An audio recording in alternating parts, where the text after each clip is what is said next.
Yeah, right. Except Marcello. Except for Marcello. Did you shower today, Marcello? Did you have a shower today? No. Well, that's why. That's one moment in the whole cabin to myself. You'll be asleep by the end of it. Okay. It's not that bad. Welcome everyone to Open Mic Night number 67. I think I said it was 67 last month, but I was wrong. It was actually 66 last month, so we're up to 67. I think we get up to 70 by the end of this year. Kev, is that right? We're 70 10. So that's why I feel like I've been here forever. Okay, Kev has got the camera on here, so he's recording everyone's reading. If you don't want to go onto YouTube, please let him know. For those who, I think I did get to say hi to most people, but if not, my name is Blaise. Kev is on the camera. Les is going to be timing up the back. So he has a little bell. I think we can go a full 5 minutes tonight. And Les, at 4.5 minutes, Les will ding once. And then at 5 minutes, he's going to double ding. And then he gets his shotgun. And then he'll get the Thomastown boy out. And he might rugby tackle you off the... No, he won't. So, it doesn't mean you have to just stop mid-sentence. You can finish your sentence. If you're near the end of a paragraph and you want to round it out, that's fine. Just don't keep reading for pages on, because some people do that. Okay. So, we have an eclectic range of stuff tonight, which is pretty cool. We might start with Andrew Brown. Here's Andrew. Andrew, hi. Come on up. So Andrew's going to read some poetry. Welcome, Andrew. Thank you, Blaise. Just to give a little context to the poem I'm going to read, my wife and I did a walk across the top of Spain called the Camino, and this was in from April to June this year. And the very last day that we walked was into a place called Finisterre, which is right on the west coast of Spain. And it was one of those days from a hero's journey point of view where everything happened, and it was like we really had to earn the right to complete the trip. And so this poem is called On the Road to Finisterre. Now it's to the tune of John Brown's Body Lies Are Rotting in the Grave. So it goes something like this. The path was underwater on the road to Finisterre. Our socks were drenched, our packs were soaked. The rain fell everywhere. As the skies engulfed us, we let go of despair's Pellegrinos marching on. Now, if you want to sing with me, you're welcome to. And it goes, glory, glory, what a hell of a way to live. Glory, glory, what a hell of a day to die. Glory, glory, what a hell of a place to rise as our souls kept shining on. We were baptised on the downpour on the road to Finisterre. Our souls were cleansed, we came alive, we didn't have a care. We left our burdens on the road, we came from here and there, Pellegrinos marching on. Glory, glory, what a hell of a way to live. Glory, glory, what a hell of a day to die. Glory, glory, what a hell of a place to rise as our souls kept shining on. We were blown off the boardwalk at the beach in Finisterre, drenched and shivering to the bone, keep walking if you dare. The pilgrims answered nature's call, together we were there, Pellegrinos marching on. Glory, glory, what a hell of a way to live. Glory, glory, what a hell of a day to die. Glory, glory, what a hell of a place to rise as our souls kept shining on. The hard rain bit into our skin, our raincoats tossed and turned. Yet while our bodies struggled on, our spirits brightly burned. Pilgrims walking all as one, our resurrections earned. Pellegrinos marching on. Glory, glory, what a hell of a way to live. Glory, glory, what a hell of a day to die. Glory, glory, what a hell of a place to rise as our souls keep shining on. Thank you.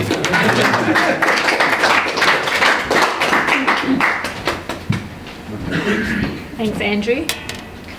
So Andrew and I were talking in email before he went on his trip. How did you find me? I don't know. I can't remember how you found me.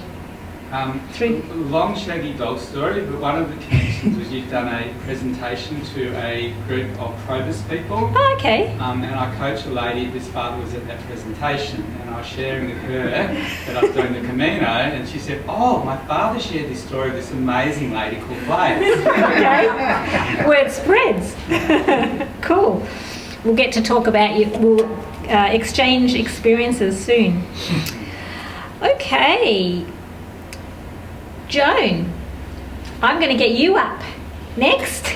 If you can get out of the chair. Can you help Joan out of the chair? Don't you Joan. dare. Have you got your glasses? Yes, I have. And my teeth. Joan is going to read Exactly, some poetry. poetry. It's doggerel. And I don't know whether you know the difference, but you soon will. I really must inform you, things are not just what they seem.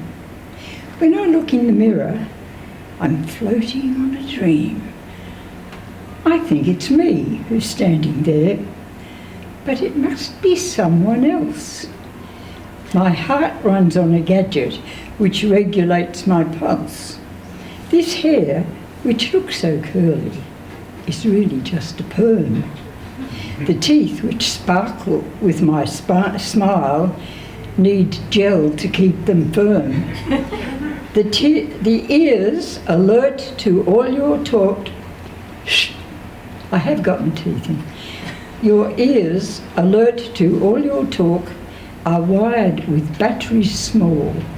Without them I would surely be as deaf as a brick wall. For this I do apologise to you, each one and all. Contrary to appearances, I am not here at all.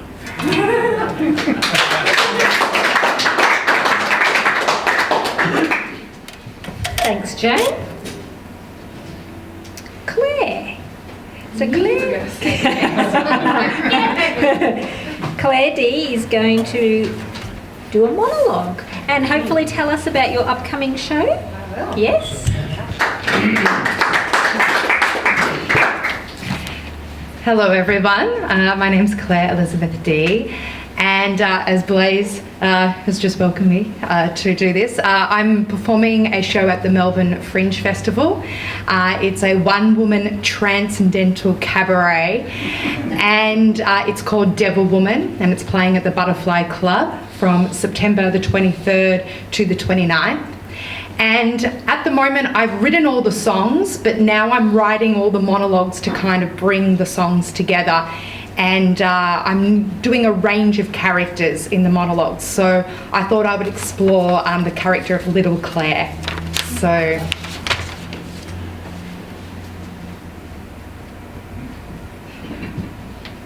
hello, I'm Claire. I'm going to be a ballerina when I grow up.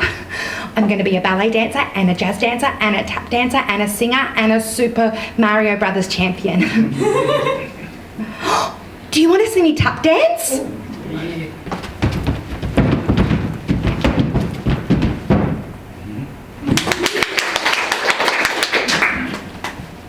I tap on the bathroom floor because it makes like a clinkety sound, but Daddy doesn't like it. Daddy doesn't like it when I make a noise.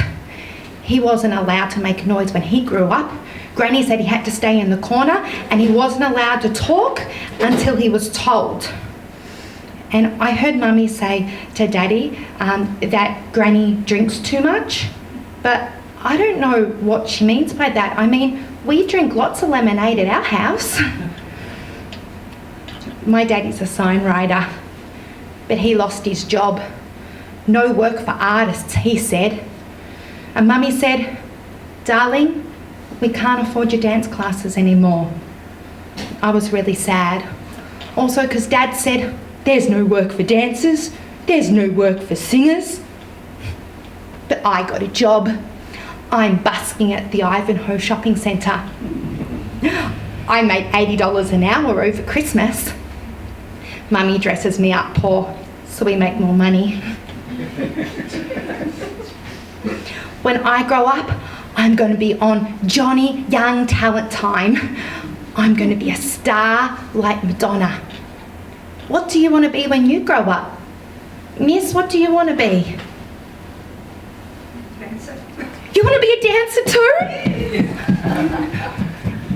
And you? What would you like to be when you grow up? Yeah. Taller. Taller. I'm the smallest girl in my class, I understand. And you? What do you want to be when you grow up? I want to be a man. Are you not a man already? I'm not grown up yet. Oh, you're a boy. I like boys. Can I tell you a secret? I really like the new boy at school. His name's Stephen. I call him Green Sock Boy because he wears green socks. I got Mum to become friends with his mum so I can go to his house and play. So I go there every Friday afternoon. His house smells like dog, but I like him anyway. At school camp last week, Stephen was telling me that he has a secret crush. Obviously it's me, but it isn't. He was talking about Natasha, and she likes him too. And Natasha's one of my best friends. So I can't tell anyone that I have a crush on Stephen. Anyway, I found a way that I can kiss him without telling anyone at school I like him. I taught everyone kiss chasey. I get the girls to chase the boys, and then the girls bring them to me so I can kiss them. Today I kissed 4 boys. Doug, Stan, Bob, and Dan. Dan and Stan's names rhyme. I think when I grow up, I'm going to marry Steve and be a star like Madonna. Thank you.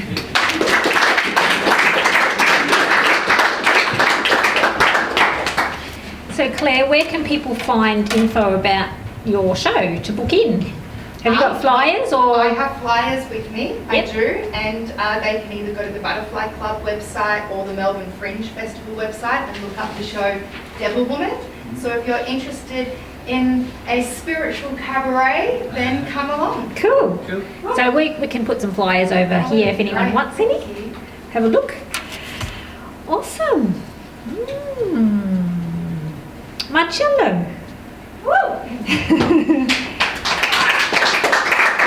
The Eye of the Storm. Are you telling a story or are you going to read? I'm telling a story. Cool. Not at the moment, but I can simulate. I'm not as good as Clay. And on the 9th of October at the Melbourne Town Hall Hub, my wife Pauline and I will be performing at our usual yearly Victoria Senior Week Festival concert. The 9th of October. It's free at 2 o'clock. The Eye of the Storm, it takes place in Genostra. I think most of you know my life in Genostra. And we used to go fishing in night time to get mainly squid or arrow squid. And to fish at night time, we would have either kerosene lamp, but mainly oil lamp. Because usually the sea was quiet, calm, there would be no problem. So one night, it was 5 of us. I was the youngest, but I loved going fishing. And was another night. Nothing unusual. The sea looked fine. The sky was fine. And then after about a quarter of an hour, we just had this hissing. We looked around. I said, what's going on? And then it seemed to increase. And then one of the older men said, I think we better go back in. I said, because something is not quite right. We couldn't work out, but we realized there was something was coming to no good. So we started rowing because there was no outboard motor, just 4 oars and 3 strong men and a little puny little kid. And then all of a sudden, all hell broke loose. Thundering, lightning, wind that took care of the only light that we had on board because we had no flashlight, so we were in the total dark. And we were trying to find out, to get a point where the safety of the small, which is the smallest port in the world, according to the Guinness Book of Records, only 2 boats can be there at the same time. And the entrance is about from here to the desk, actually a bit smaller than that. So but we never thought of much. Look, we are only about 2 or 3 k away from the safety, so we started going, and then all of a sudden the wind came up and the storm, out of nowhere the storm came out. And then we realized that it was almost impossible to go in the port because we would have been killed. By that time it was total darkness because there was no lights in the streets or anything. People would go to bed early. Only my mother would wait for me in the presbytery, but on the kitchen was on the side and you couldn't see it. So it was in total darkness. Then all of a sudden somebody said, look, we better get out of here, and trying to go on the other side, about 2 kilometres further up, where there is another small landing, and then we'll go there.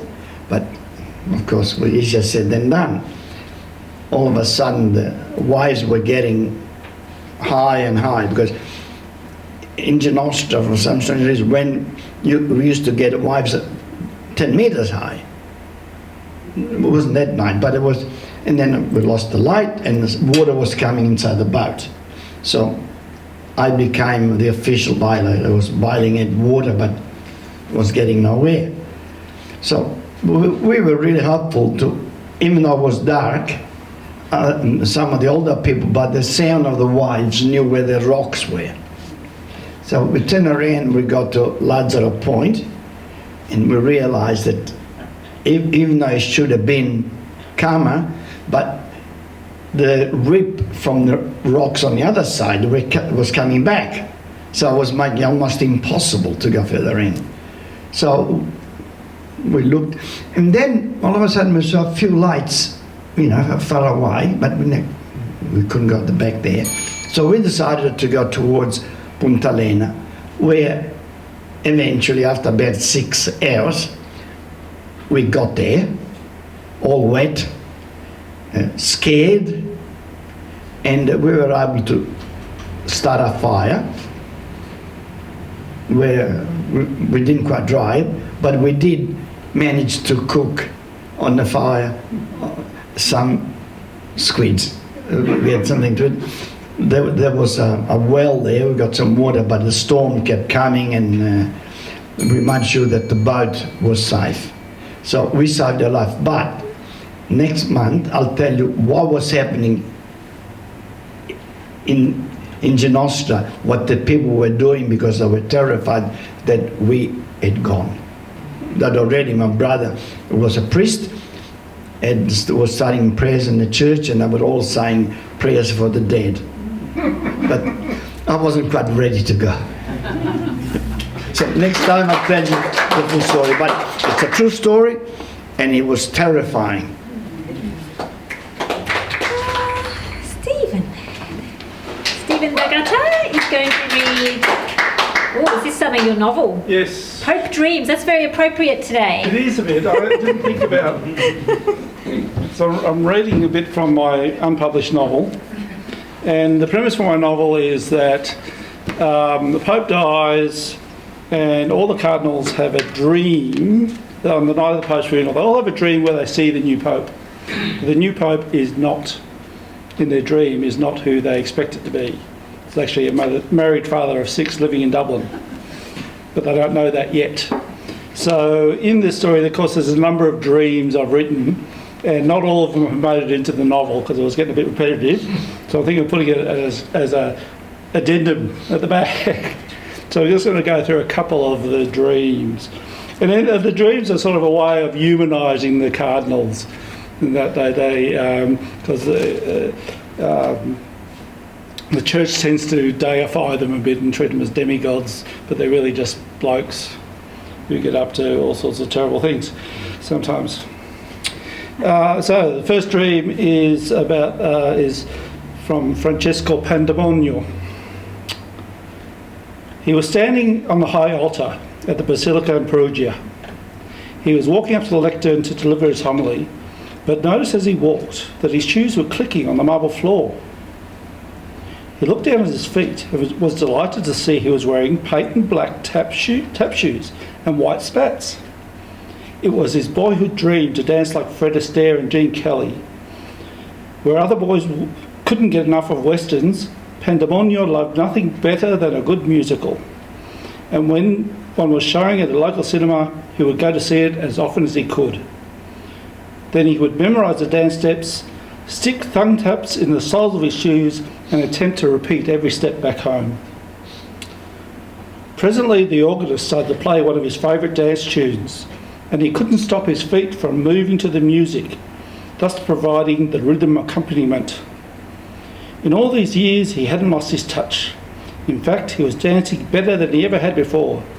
He looked down at his feet again and noticed that he was wearing a top hat and tails and carrying a black cane with white tips. Then he was joined on the stage by a man wearing a white top hat and tails and carrying a white cane with black tips. This man was as good a dancer as he, and their dancing was perfectly synchronised. At a break in the music, he thought he'd take things up a notch and went to a brilliant solo routine before handing over to his dance partner, who was still able to match him step for step, and then added a few steps of his own. The Cardinal managed to match his steps before issuing another challenge to his mysterious partner. The duel continued for a few more rounds before they both stepped into a synchronised finale. When the music stopped, the congregation rose as one and clapped and cheered. Pandemonio turned to his partner to embrace him, but stopped when he saw that in place of the white top hat, he was wearing the papal mitre.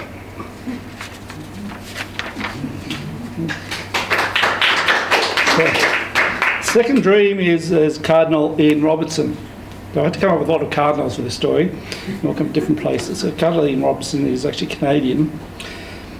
Anyway, he was skating. Oh no, that's the one I want to read actually. So what I'm going to read is Stuart Johnson. Stuart Johnson's an American.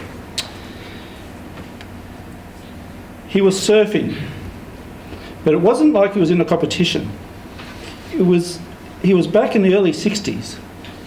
He was riding a huge Malibu board, and he wasn't surfing as much as dancing. With him on the board was a young lady, but it wasn't just any young lady. It was actually Gidget, the character played by the actress Sally Field in her youth. He realised that he was still dressed as a cardinal. He looked back at Gidget to see that she was now dressed as the flying nun. They proceeded to perform several acrobatic acts together, all the time still riding the waves. The acrobatics culminated in the flying nun standing on his shoulders. He was holding tightly to her ankles, and he felt himself being lifted off the board. And before he knew it, they were flying above the beach. They hovered over the other revellers for a while before making a soft landing between none other than Annette Funicello and Frankie Avalon. They immediately launched into a song and dance version of Twisting on the Beach. Then they all stopped to look at an amazing surfer making his way to the shore. This fellow was also on a used Malibu board, but he was able to perform all sorts of amazing feats on it. The surfer entered a massive tube, and after what seemed like hours, he came out the other end. To his amazement, the surfer was dressed in papal robes. The white surfer manoeuvred his board gracefully onto the beach, and when the board stopped, he was able to walk off onto the dry sand.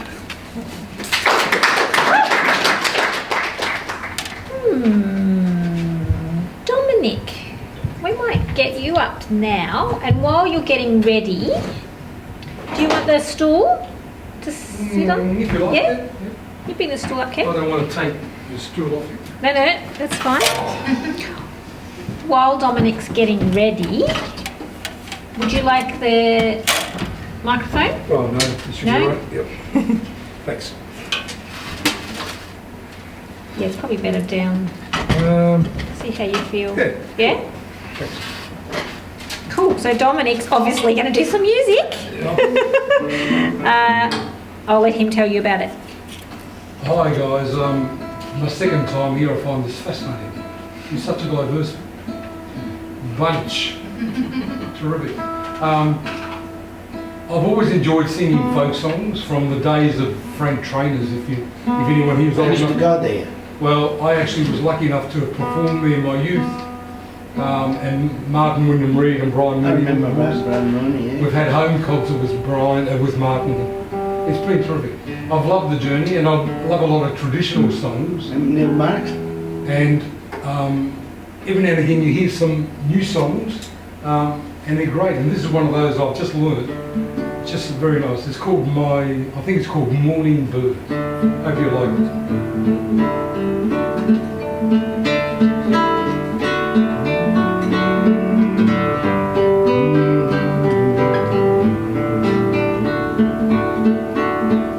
Sing to me, my morning bird, sweetest song I ever heard. Love's melodies in your heart so sing to me, my morning bird.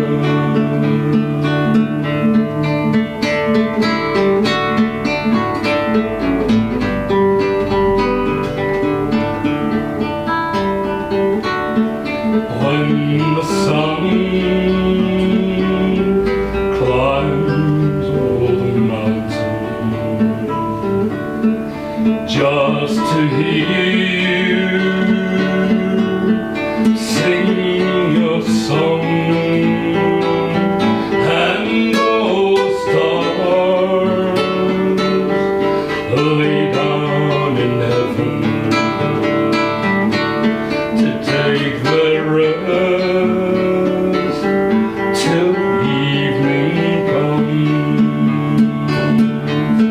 Sing to me, my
Thanks, Dominic.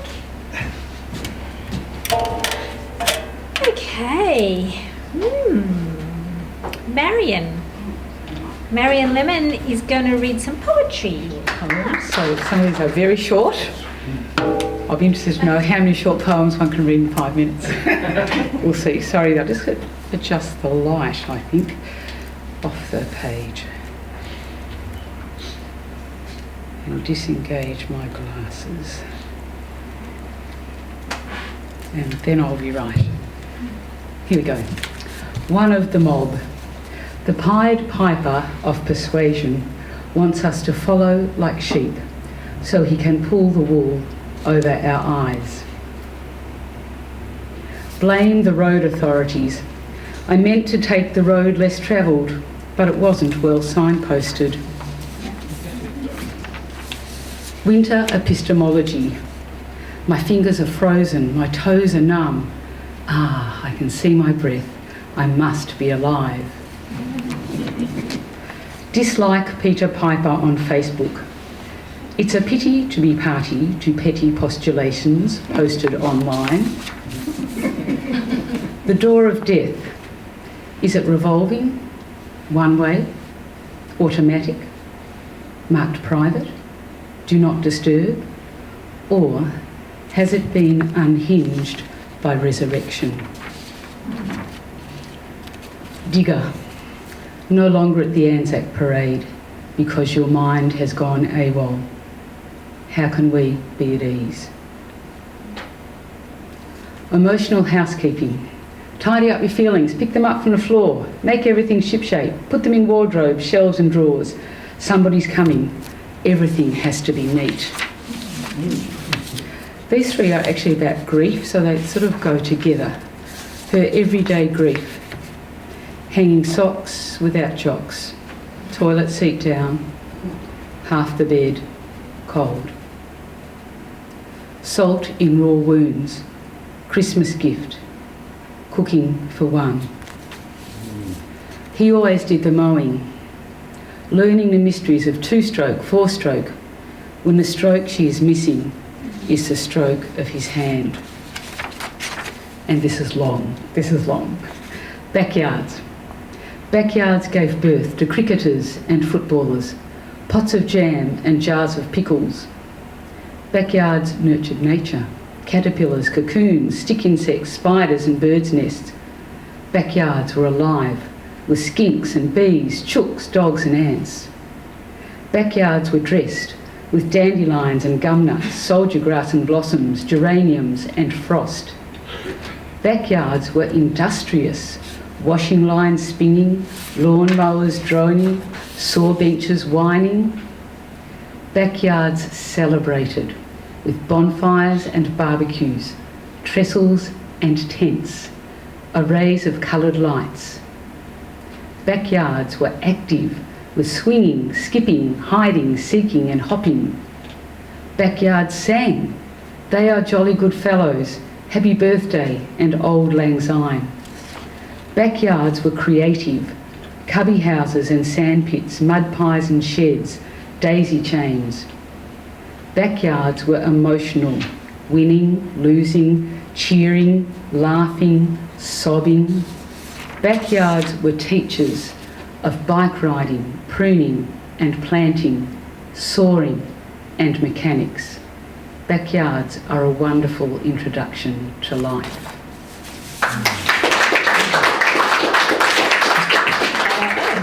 And so we did. So 10 years ago we started, and these are all of the issues leading up to this one. This is number 8. So there's 15 stories in here, and for every issue, everyone has around 15 stories, and for every issue we have had around 450 stories submitted. So they have been read and reread by a whole team of fantastic volunteers, and we've ended up with 15. So there's a lot of work that goes into this, and we're very proud of it. Kev has done the cover. The cover has been inspired by one of the stories. So It will be launched next week. Hopefully we actually do have people coming from Sydney and Queensland who are in the book. So we would love to see you if you can come to our launch Thursday week, and or support new and emerging writers by buying a copy. I don't have any yet. This is the first copy. But we will be, our door prize today, we will be giving a copy of issue 4. And our other door prize today will be a box of chocolates before Forrest Gump gets to them. Okay. So, but feel free to have a look at it if you want to. Jenny Martin. We've got lots of Martins. Are you related to the other 2 Martins in the room? No.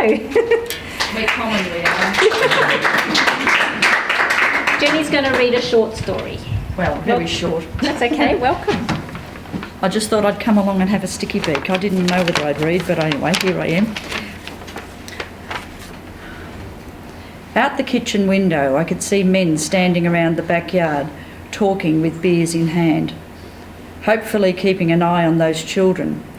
2 boys bowling lemons on a strip of grass from the garage wall to the rubbish bin. A bigger boy swinging off the hill's hoist, just like my kids used to do. That's why it was always wonky. As usual, the women were congregated in the kitchen. I hope afternoon tea will be ready soon. I'm dying for a cuppa. One of the women stuck her head out the back door and yelled, "Come on inside, everyone, it's time for the birthday cake." They sat me at the head of the dining table like the Queen. Some came up and said, "Happy birthday, Edith," from the bush that I planted under the bedroom window. Memories of previous celebrations in this room were as clear as if they were yesterday, like the fancy dress party for someone's 21st, when I had been Cleopatra and my husband Arthur, with his skinny bare legs, was Mark Anthony, both of us wrapped in sheets. Why wasn't Arthur here to join in the celebration? The house felt familiar but different at the same time. Closing my eyes, I could imagine wandering through each of the rooms of the house. It seemed like only a few minutes later, someone is shaking my shoulders. I must have dozed off. "Come on, it's time to go." A jacket was put around my shoulders. Tried to do up the buttons, but my hands were all thumbs. The buttons and holes don't seem to match. It makes me swear, I'm so frustrated. "Let me help you, you've missed this button." "There, that's better," a young lady said. Now, who was she? She seems vaguely familiar. I'm sure we've met somewhere before. Too many people crowding around, saying goodbye, giving me hugs, suffocating me. A man has rescued me and pushed me towards the front door. Looks just like Arthur when he was a young man. So Arthur did come. I knew he would be here for me, like he always was. A poem called Boredom. Is that right? Plus others? Yes?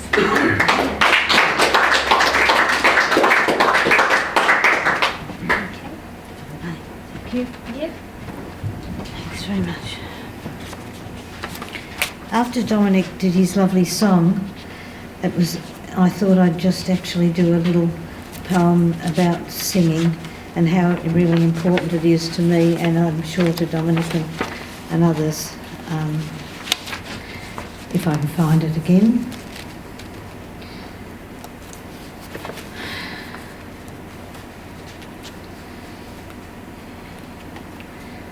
No, I can't find it now. It's just says, to sing to me is the greatest thing, and if I ever lost my voice, it would be something terrible. And I wrote this song because when I got Parkinson's, one of the things about Parkinson's is that you often lose your voice completely. I've been lucky, I've lost a bit of it, but not all of it. So I wrote this song. My song is my life's breath, my song is my joy, but soon this affliction may my voice destroy. But I've stood on the mountain and I've soared on a song, and I'll keep on soaring as my memories go on and on, as my memories go on and on. That's enough of that. I'd like to read this poem on boredom. Boredom moved into my guest room this week. I asked God, how long is he going to stay? God didn't answer. The thought of living with boredom was bleak. I tried to live politely with him and make friends. At times I thought he'd gone away, but no such luck. But then he sent his brother, just boring, and friends, incredibly boring and boring me stiff to run amok. His father, boring me senseless, requires much endurance with his degrees in lack of interest and intolerance. It couldn't get much worse, so I held my breath when boredom moved back in again. Living with him I thought was probably going to be a long haul, but then I overheard him making a telephone call. I think I shall not be staying long. The landlord is boring me to death.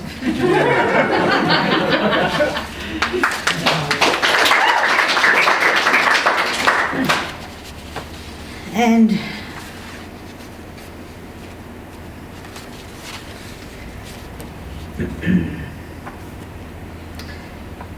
we were talking about age earlier, so I thought I'd read one about ageing. It's a tragedy for women, really. Half my left eyebrow. I have an early morning procedure, which is a vital procedure for me. I have to fix my face with lipstick and powder. So what you see is actually an improved me. It takes me forever. It's a formidable task. For a detailed procedure, you just don't ask. It involves spac filler and lots of varnish and constant polishing so it doesn't tarnish. But there is one task that's essential for me. I have to draw on my left eyebrow, you see. In the process of age, half my eyebrow has gone, just disappeared. It's ridiculous and looks all wrong. I have a tremor caused by Parkinson's disease. My hands shake and wave like trees in the breeze. And to draw on one eyebrow is a funny sight. It looks as though both hands are going in for a fight. I've got a magnifying mirror rocking left and right and the other hand shaking, holding a pencil tight. Although it's hilarious and at times a bit of fun, how ridiculous to lose an eyebrow. I wonder where it's gone. Thank you.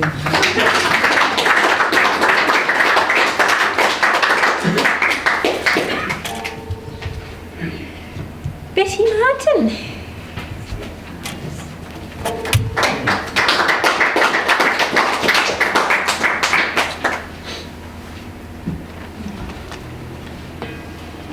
Thank you. Jenny Martin, Dominic Martin and I have a daughter and her name's Jenny. I thought my daughter followed us here. I've just got two short poems inspired by nature. This first one's The Guildford Gum. It's about a giant river red gum outside the little township of Guildford near Castlemaine. A seed from a stand of native gum trees, I swept up to float lightly on the breeze, to settle on land few men had trodden, young life nourished by the mighty Loddon. My roots, they grew strong in this fertile space. This spot became my home, my chosen place. As decades elapsed, I increased in girth, to stand proud, tall, a giant on this earth. Through winter's cold wind and summer's swelter, travellers camp underneath my shelter. Settlers plant crops, bring animals to graze. I remember also those frantic days. The cry of Eureka created a furore, and like angry bees, men swarmed, and they tore at the bush, felled trees, dug holes in the soil, but I emerged unscathed from this turmoil. In my canopy, over centuries, native creatures create communities. Parrots, cockies, tangle twigs to make nests. Hollow broken limbs invite other guests. Possums, pythons, bush bees set up their home neath the protection of my lofty dome. Tiny claws tickle, creatures clamber, creep, build their nightly nests, nurse young ones to sleep. Magpies warble, birds sing with joy at dawn. Wake up, welcome to the fresh dewy morn. A proud sentinel, I've thrived in this place for over 500 years, and with God's grace, there'll be many more centuries to come, for I am a mighty river red gum. Thank you.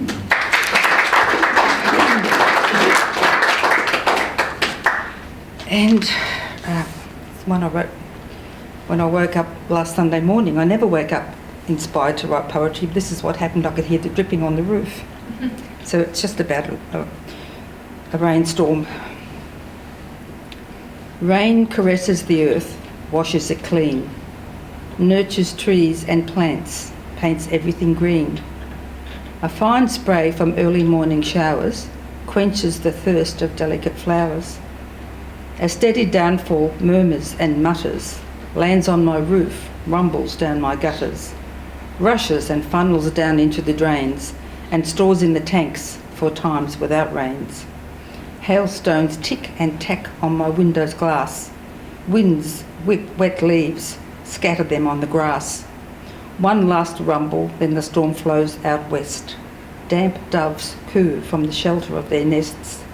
Hungry magpies peck and spear at the earth, search for early worms for all that they are worth. Clouds thin out to wisps as sunlight pokes through. I open the window, enjoy the view. My room fills with that particular scent which appears only after rain is spent. Petrichor. Its slight, subtle fragrance weaves magic as wind shakes the branches and leaves. Make sparkling rainbow raindrops which shower down onto the garden, bushes and flowers. Then plip plop into puddles which shimmer, reflect thin sunbeams which glow and glimmer. Mother Nature's early morning display, a wonderful way to begin the day. Thank you.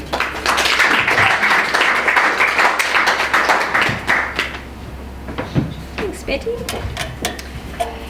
Richard. Where's Richard sitting? Over there. Richard is going to read a short story called The Plan. Is this a new one? It is.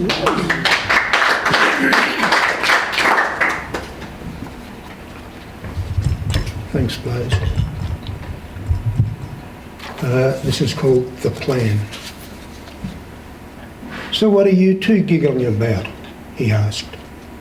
It was quite unusual to hear giggling in the hospital, especially in the palliative care ward. But here they were, carrying on like a couple of teenagers, which hadn't been the case for quite a few decades. He'd been away for nearly half an hour. He was going to the cafe for a coffee, he'd told them, but he'd spent most of the time wandering around the grounds, unusually appreciative of the gardens, aware of the beauty of the flowers he'd driven past so many times in the previous couple of months without really noticing. His absence had very little to do with coffee, although he brought 3 takeaway cups back to Kim's room, where she was sitting propped up on her pillows, with Valerie leaning in as they plotted and giggled. No one had mentioned it was the last time they'd see each other, but he knew and was very aware that they knew. It was what is sometimes described as the elephant in the room. Kim had been in hospital on and off for about 6 months now, more regularly in recent times since the operation. The cancer had become more aggressive, and they'd hoped the last operation might have got it all, but it hadn't happened. Now it was only a matter of time. He'd introduced Kim to Valerie several years earlier, and they'd gradually formed a close friendship, so much so that Kim's final text message to her friend had been that she wished she could adopt her as a sister. Valerie had seen Kim fight off the first bout of cancer and had marvelled at the resilience she'd shown in coming back from death's door to normal good health. The three of them all knew about the blood tests, but after a while they had become routine. They knew the figures weren't perfect, but they were good enough that when she went for her periodic appointments, the oncologist was smiling and upbeat. Kim had worked hard to get fit with regular running, exercise classes and gym work, and it had come as a surprise the day the doctor told her that her blood readings had taken a significant turn for the worse. It was back to chemotherapy and radiation she'd been through 4 years earlier, but the determination remained. She was going to beat this, and at one stage it seemed she was going to be right. They went to her next appointment not expecting much, only to have the oncologist tell her that 90% of the cancer was gone. They left the waiting room high-fiving and got on with life. But sometimes, when something seems too good to be true, it's because it isn't. She had another round of blood tests and was feeling good. They went to the next appointment confident the doctor was going to give her the all clear. But what he said was that the 90% had regressed to 80%. Looking back later, that was the turning point. And here she was, lying back against the pillows, talking to Valerie for the last time. Kim had been talking for a while now about wanting to end it all, to put an end to the pain and to what her body had become. He'd asked her at one stage whether, if she had a pill on her bedside table, she would take it or not. Some days I would, some days I wouldn't, she replied. Hardly the answer the pro-euthanasia lobby would want to hear. But there were no doubts when she told someone was praying for her. She hoped they were praying for the right thing, that it was going to be over as soon as possible. There was no way, of course, that Kim was going to be able to influence her own destiny, despite the plan she and Valerie had come up with during the time he was away getting the coffee. Valerie was well aware her own issues were not in the same league as Kim's, but she'd had a problem for months now and was looking forward to the hip replacement operation, which was scheduled for the following week. She was in constant pain and frustrated that her usual fit, active lifestyle had been compromised. She told Kim she was sick of herself and sometimes felt like jumping off a bridge. The two related to each other's problems without addressing them too closely. Their friendship was too valuable for that. They revelled in each other's company and were determined to make the most of it while they could. The giggling subsided as he handed the coffees around, but he still wanted to know what had led to such levity in these most unlikely surroundings. "We've got a plan," they told him, grinning together like a couple of naughty schoolgirls. "We're going to ring a taxi and get him to take us down to sit on the railway tracks." And they both managed to look like the cat that had swallowed the cream.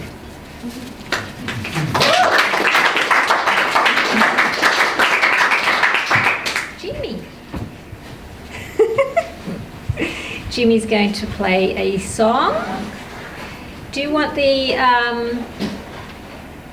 chair, the stool, Jimmy? Usually have a stool, yeah? Yeah. While Jimmy's getting ready, I'll tell you about his show called Memories of Penang on Saturday the 7th of September at the MC showroom in Penang. There's some flyers over on the side there if you're interested. And you've been off gallivanting all over the place, haven't you? Just a little bit. Yeah. Yeah, okay. Oh, caught me by surprise, everybody. I was enjoying every bit of everybody is doing tonight.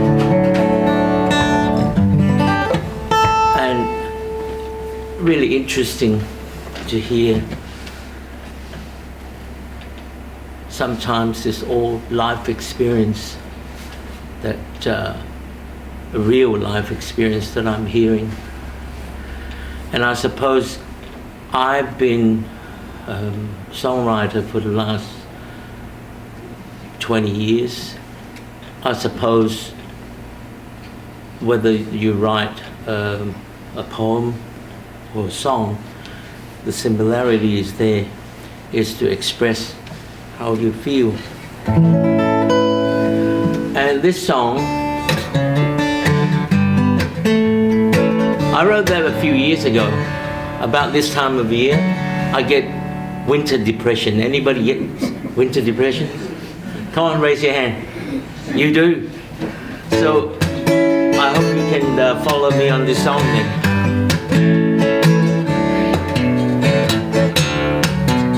Ain't felt the sun on my bones in a while. So tired inside, it's hard to break a smile. Too much time spent looking down where my head should be up, looking around. Oh yeah, yeah.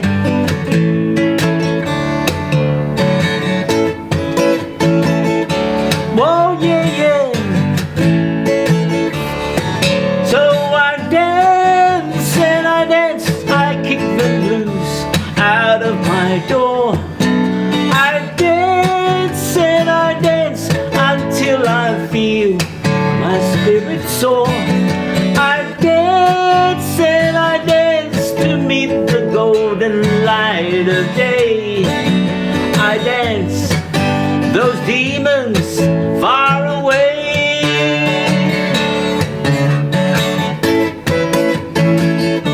Whoa, yeah, yeah.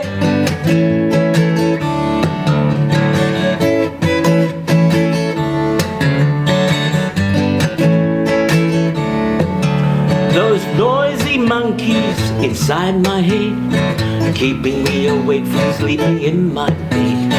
Chit-chat, chit-chat, round and round. My mind's in a spin and it's overwhelmed. Whoa, yeah, yeah.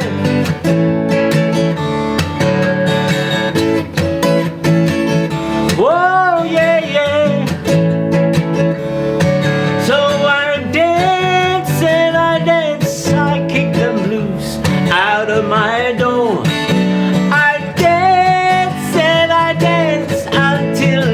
Feel my spirit soar. I dance and I dance beneath the golden light of day. I dance those demons far away.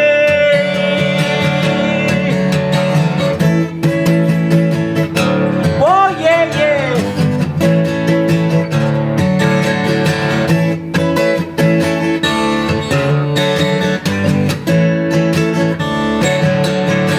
Doctor says you are stressed and a mess, take these pills, then go home. So you try and you try, but the monkeys won't leave you alone. Take some time in your heart, you won't know what is best for you. You dance away the dirty, rotten blues.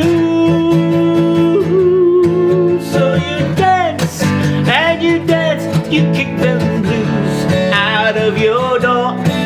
You dance and you dance until you feel your spirit soar.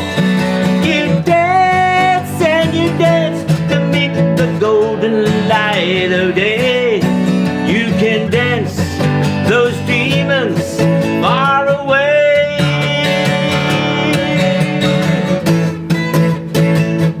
Whoa, yeah, yeah.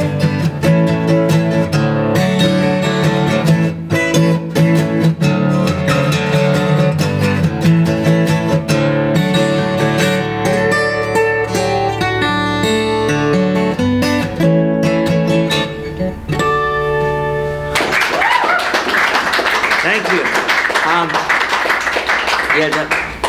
That's if you're interested, come along to. It's in Penang, It's called the MC Showroom, and I'll be doing about an hour and a half of a show called Memories of Penang. I wrote that song about this time last year, and I took it. I'm originally from Penang, and in case you don't know where it is, it's in a place called Malaysia. Anyone been there? You have? Gail have? Serious? Wow. Well, everybody has. Well, everybody has been to Gibraltar too.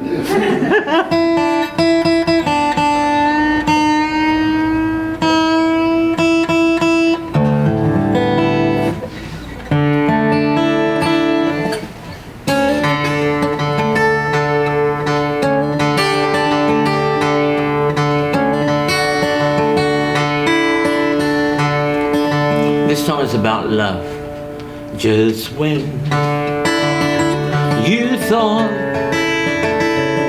your love was complete, just when you thought your love reached its peak, just when you thought you know each other's needs, that's when you find there is more to love than this.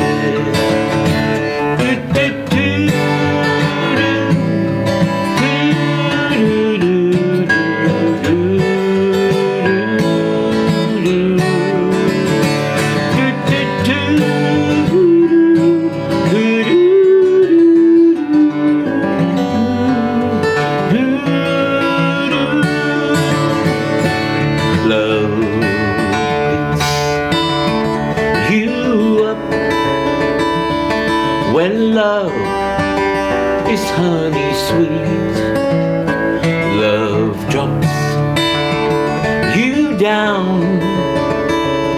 When words don't agree, love tears you apart. When love meets deceit, that's when you find your love is hard to give.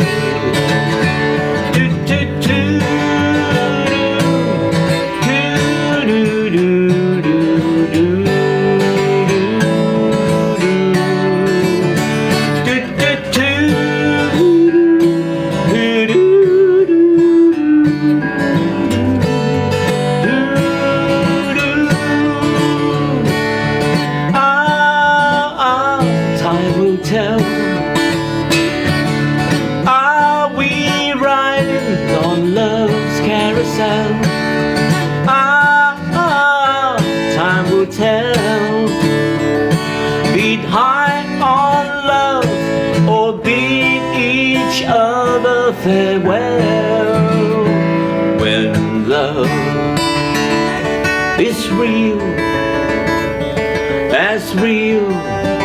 as it can be, when love is kind, the kindness sets us free. When love entwines like the ivy round the tree, that's when you find love sweeps you off your feet.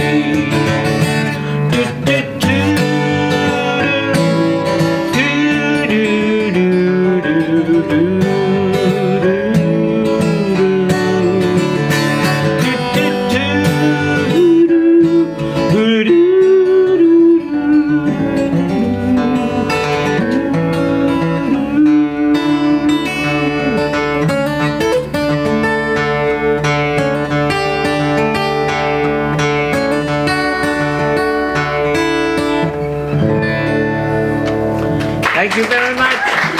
Thank you. Yeah, get one off me after. Thank you. Thank you, Blaise. Thank you. Thanks, Jimmy. Okay, that's it for our readings tonight.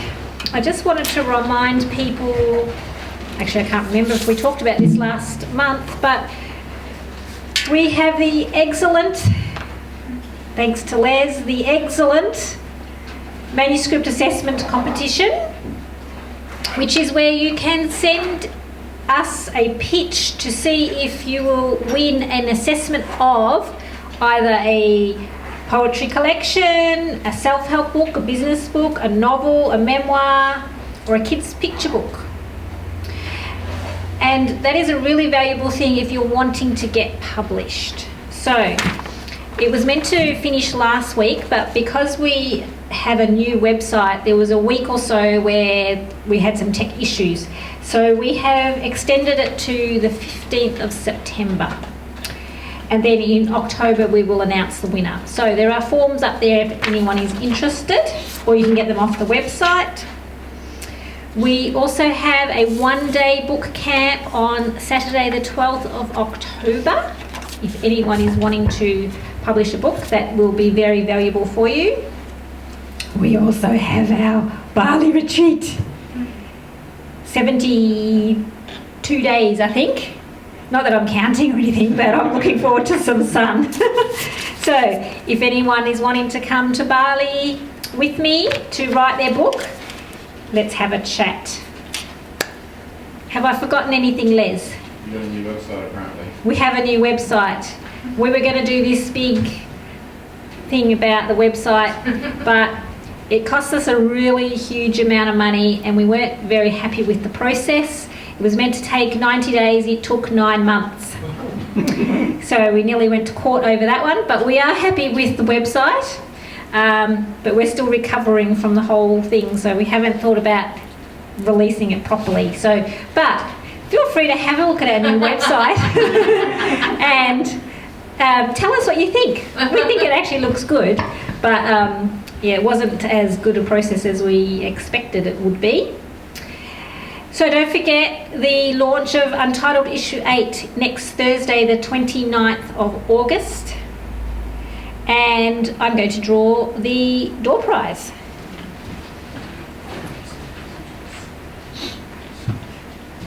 So we have some very fancy chocolates and a copy of Untitled Issue 4.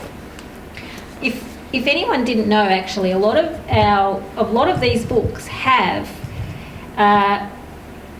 stories from authors who are really well known now in the industry, such as Alec Patrick, who is a Miles Franklin winner, Tess Evans, who's a local author. She's got 4 novels, Les? 4 now. Who else? Laurie Steed, Ryan O'Neill, George Ivanoff. So there actually are some really amazing authors who we recognised very early on in their career. So we're proud of that. So who's sitting next to Richard? Because over the last year or so, anyone sitting next to Richard usually wins. What happened last month? I can't remember what. Two away from. Okay. So we've got 2 prizes. So you got a better chance. One on each side. Kev rigged it, yeah. Black F62. Oh, that's me. Yes. You can choose between a book or some chocolates. Oh, I'd rather have a book. Oh, okay.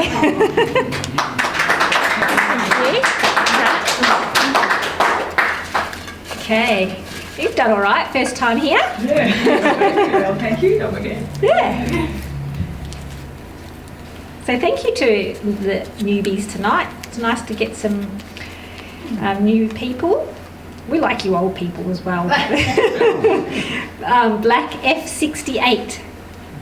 One before me because I've got 68? 69. F68? Yeah. Yes. Yeah. You get a box of chocolates. She was before me. Don't eat them all at once. Okay, did I forget anything? Kev, Les? No? No? for those of you who know Bo, who's often here, he has some exciting news. They're expecting a baby in February. I don't think that's why he's not here, because he wouldn't be feeling any... Have you heard from him today, Les? No. He didn't say with him. Sympathy. He can't because of his puppy. Oh, yeah, okay. He might be having sympathy pregnancy, maybe. And Shell is really sick at the moment, so that's why she's not here. So, thanks so much for coming. Please hang around and have a cup of tea or wine. We need to eat all the cake and everything, because otherwise Kev eats it tomorrow and he's trying to be healthy. He's lost 8 kilos this year, so he's trying to be a good boy, but he likes lollies. Okay, thanks everyone.